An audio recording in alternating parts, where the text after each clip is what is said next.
All right, guys, here is your quiz review for today. I've just done 6 problems. You have 11 questions on your quiz. It is not all multiple choice. So some of them you are going to have to type in your answer on, majority of them actually. Okay, and you'll have 1 word problem at the end. Okay, first up, you have one-step equations. To get rid of multiplying by a fraction, you need to divide, which really means you multiply by the reciprocal. Cancel, cancel. Whatever you do to one side, you have to do to the other. To make this 30 into a fraction, you put it over 1. 3 can go into 30 10 times. 10 times 4 is 40. You're going to have to listen to my kiddos in the background. Sorry, guys. Be nice to your moms that are trying to work from home with you guys home. It's not easy. All right. Next one is a 2-step equation. You slowly want to peel things away. I can't simplify this because they are not like terms. So I need to move the constant to the other side of the equal sign. The opposite of -3 would be to add 3. Whatever you do to one side, you have to do to the other. That will cancel right there. -15 plus 3. Different signs, you would subtract and keep the sign of the bigger. It's going to be -12 equals 2t. The opposite of multiplying by 2 would be to divide by 2. Cancel.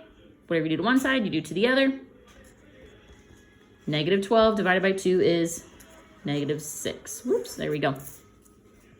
This right here, I know we have talked about this whenever you were actually in class, but it's been a minute. Okay, this is a roadblock problem. You have 2 of these on your quiz. All right, normally you would try and get rid of this +2, but I can't. This right here, guys, is a roadblock. Dividing by 12 is in the way. So I need to get rid of it. What is the opposite of dividing by 12? Multiplying. Whatever you do to one side, and you have to do to the other, sorry. Remember, we multiply up so it will cancel down like a fraction. You're left with 2 plus j equals, what in the world is 5 times 12? Count it out if you need to. 60. To get rid of that +2 now, we would subtract, cancel, and j equals 58. You have 2 of those on your quiz. 2 of them. All right.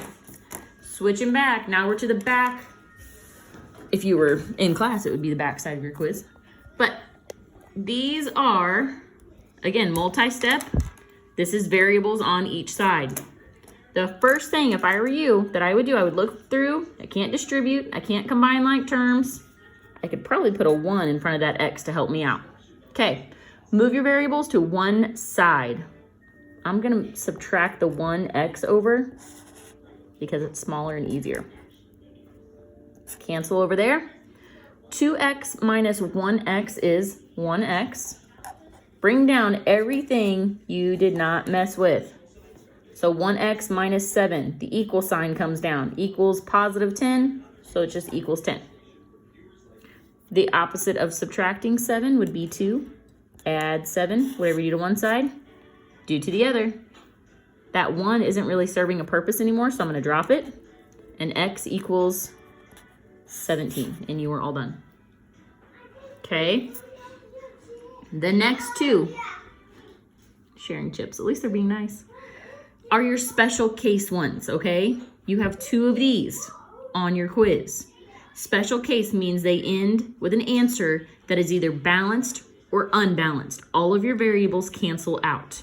So you'll have no solution for unbalanced, infinitely many solutions for a balanced equation. All right, here we go. First step, let's distribute. 3x plus 12. That's all I can do there. Looks like I can combine some like terms. They're on the same side, so friends go together. 2x plus 1x would be 3x. Oh my gosh, look at that. Plus 12. They look equal to me. Go one step further, subtract 3x from both sides. Whoops. This is so hard to do one-handed. All right. Cancel, cancel, and I am left with 12 equals 12. Is that a true statement? Yes. So your answer would be infinitely many solutions. All right. Okay, next one. Probably know where this one's headed. Okay. Can't distribute, but I can combine some like terms.